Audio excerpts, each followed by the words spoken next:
first citizen of the great Otjozondjupa region, that is Governor James Uerikua. Good morning, Governor, and thank you so much for making time for this special tribute broadcast. Good morning, Denver. Good morning, dear listeners in the Republic of Namibia. Our sincere condolences to you and to the people of the great Otjozondjupa region, Governor. Indeed, it's a solemn occasion. It's quite a difficult time to us as Otjozondjupa residents because, as you know, the founding president was not only a resident of Omusati, but also that of Otjozondjupa region, considering he's also farming in our region at our special place called Etunda. So the region of Otjozondjupa, indeed, within a span of 1 year, we are mourning the passing of our great leaders, following the last year's passing on of our late president, the third president, Dr. Hage Godfrey Geingob, and now this time around, a big knock as far as Otjozondjupa, Namibia, Africa, and the globe at large is concerned, the passing of our late founding father, Dr. Sam Nujoma. Governor, it's particularly difficult. We were just touching base with your counterpart from the great Xumas about how Namibia and her people have barely recovered because it's only been a year, and now we have to deal with this big knock. Perhaps you can tell us how the year's been for you and how with difficulty Namibians have tried to move on, but here we are again.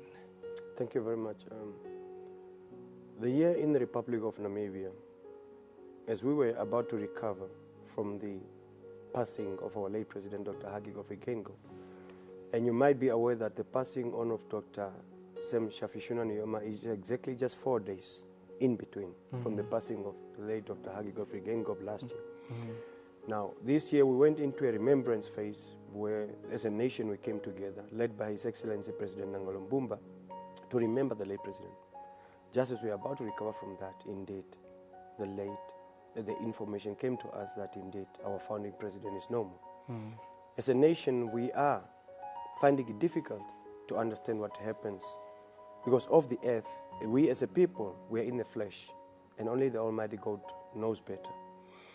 Indeed, this is indeed an important time this time around as a nation for us to unite and understand that above everything else, indeed, it all shall be well, because our leaders have paved a strong foundation of resilience, determination, and courage, and it is their spirit that is carrying us through this difficult time. And indeed, we shall overcome as a nation.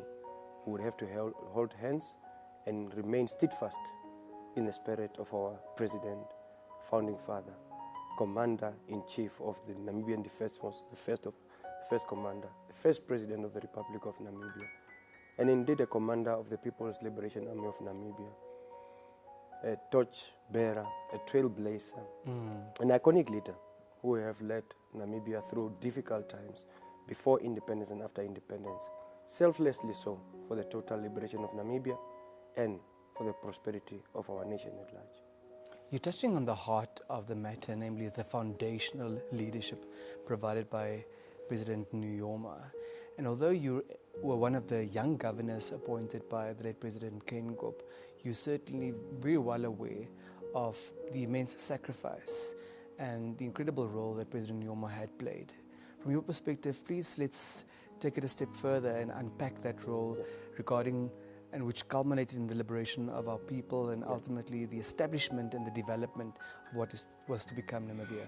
When you look at the path walked by the late president, founding president Dr. Nujoma, at his young and tender age, he decided to forgo everything, went to work in Walvis Bay. It is during that time in Walvis Bay that, of course, he would start to be exposed to the whole total meaning of what struggle is about, of what colonialism is about. And following that, it ignited in him a spark of revolution, a spark of saying, indeed, I need to do more as a person. And he then moved to Windhoek, where he was working in a railway company.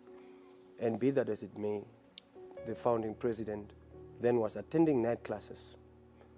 These night classes actually brought about a lot of Namibians to now start to mobilize that we need to stand up and wage war against this, because we cannot allow this Bantu education system.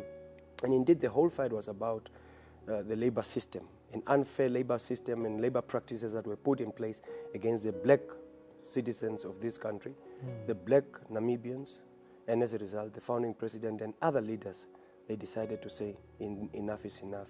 Let's wage war and fund liberation of our country. Importantly, I recall at an occasion, founding president's biggest words were that he was encouraged by then countries such as Zambia that have gained independence, 1964, Tanzania 1960, Zimbabwe in 1980, and indeed countries such as Angola and Mozambique in 1974, that indeed they, as a people, need to organize themselves and be able to wage war and fight against colonialism.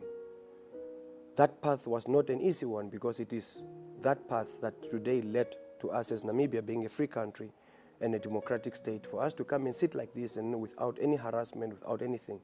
And as a people, and as a result, we cherish that moment. We appreciate that. And as we are remembering the founding president, we also are celebrating a life well lived. A man of high integrity, a man of high personality, a man of high value, who stood strongly for nothing else but the total liberation of the Republic of Namibia, sacrificed his whole life for nothing else but the total liberation of Namibia. When you look at it, as a Otjozondjupa resident and of course as a country at large, frontline states that came to support by then the initiative that allowed the founding president to be commanding our planned combatants, then to go into training with weapons and support that he got from leaders such as Agustino Netos and the others, have paved the way for Namibia indeed to be able to wage war against the nonsensical apartheid regime of South Africa.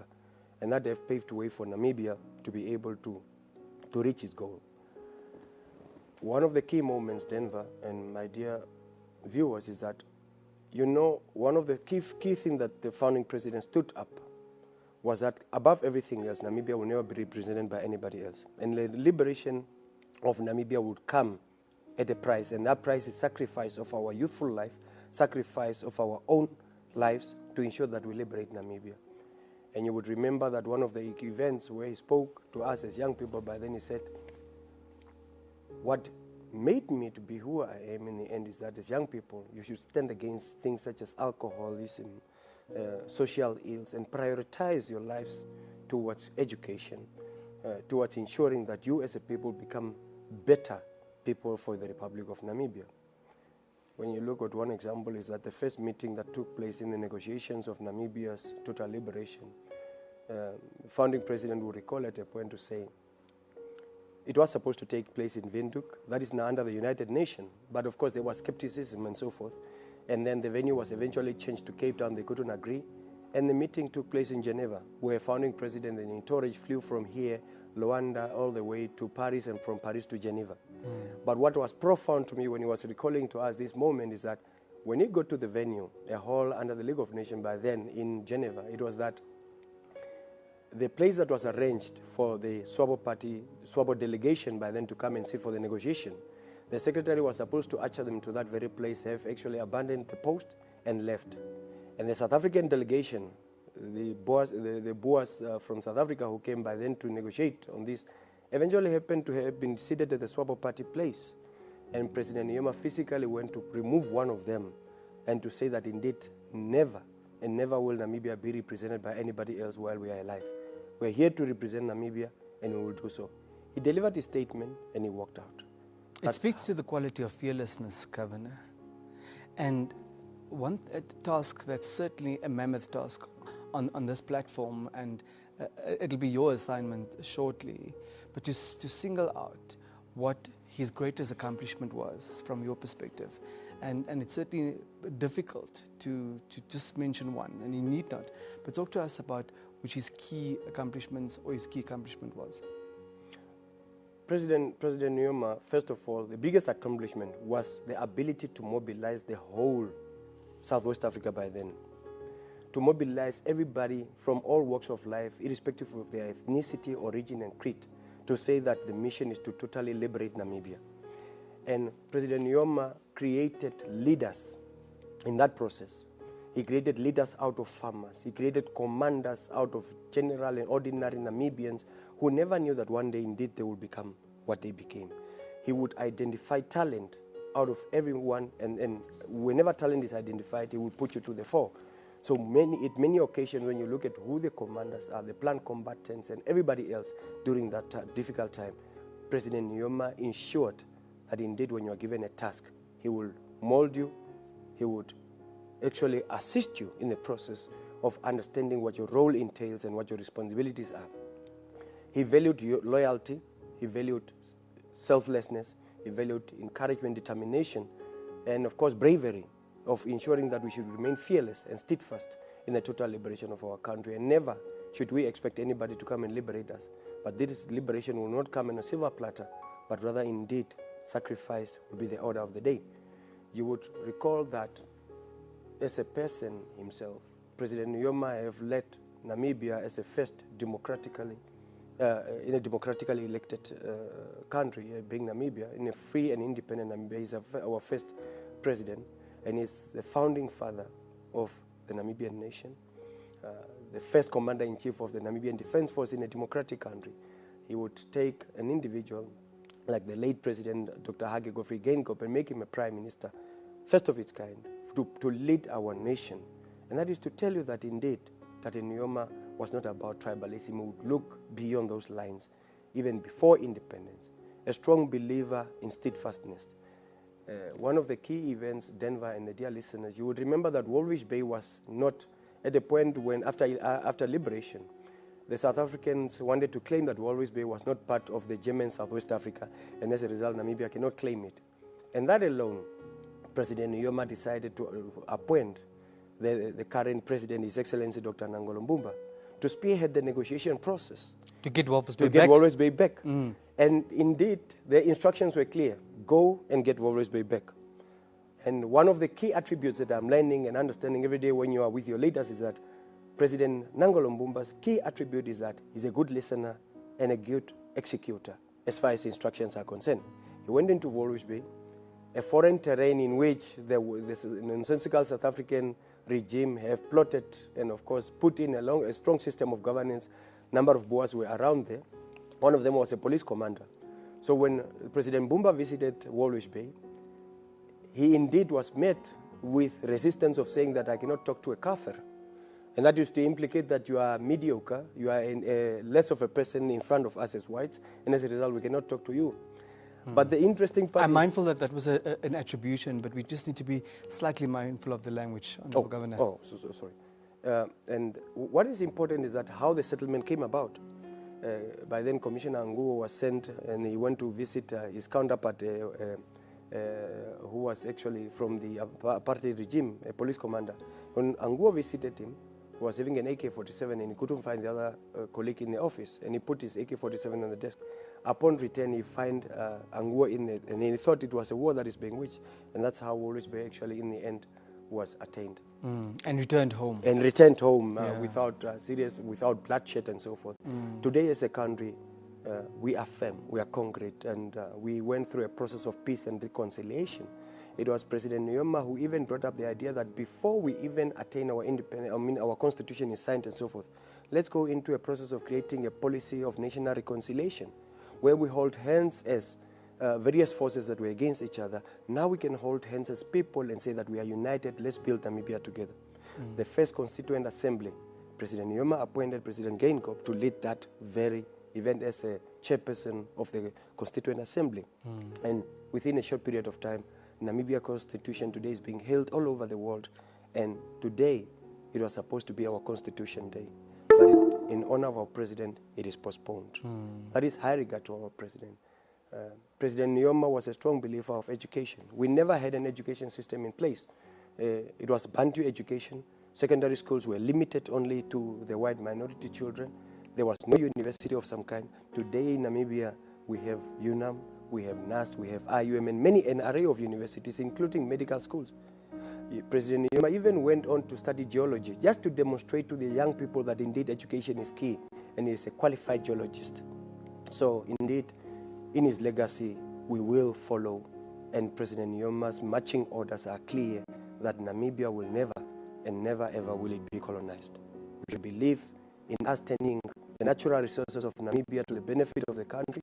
We should be principled, we should remain steadfast, and hold hands and a strong believer that Namibia as a country will never be colonized again. Governor, we have responsibility, those of us who remain behind, following the death of both President Geingob and President Nujoma, to continue this legacy and execute the hard work. What exactly does that responsibility look like from your perspective? What that responsibility looks like is that we as young people, we as young leaders that are now being molded into taking over the reins, President Nujoma having been the first wave leaders, special people and big characters and so forth. Now today we are actually in the space where we are taking that forward. We now as a country with a formidable system, strong processes, systems and institutions, we are ushering in our first female president, Dr. Netumbo Nandi-Ndaitwah, taking the reins and ensuring that indeed the foundation of our founding fathers is built upon. It is our responsibility to support that very initiative and ensure that she drives this bus and this very big ship to its logical landing. And that is to ensure that we appreciate and regard one another. That's why unity and diversity have a meaning. We need to ensure that we prioritize education above everything else. On that, you would realize that at Etunda farm in between Oshuarongo and Otavi, the founding president have established a school, Etunda Project School. And that is to ensure that the children of the farm workers get an opportunity of education. Our current president, Nangolo Mbumba, a strong believer that indeed we need to follow in that path. So as we usher in our president, Netumbo Nandi-Ndaitwah, our responsibility is to support that and ensure that we glue our bricks that hold us together. President Geingob spoke strongly about a Namibian house in which nobody should feel left out.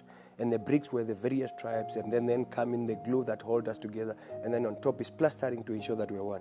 President Nujoma inculcating us a sense of belonging, a strong sense of patriotism, loyalty to your country, and ensure that do not allow your chapter to be written by a foreign national. Allow that Namibia should be living on, and education is a strong enabler.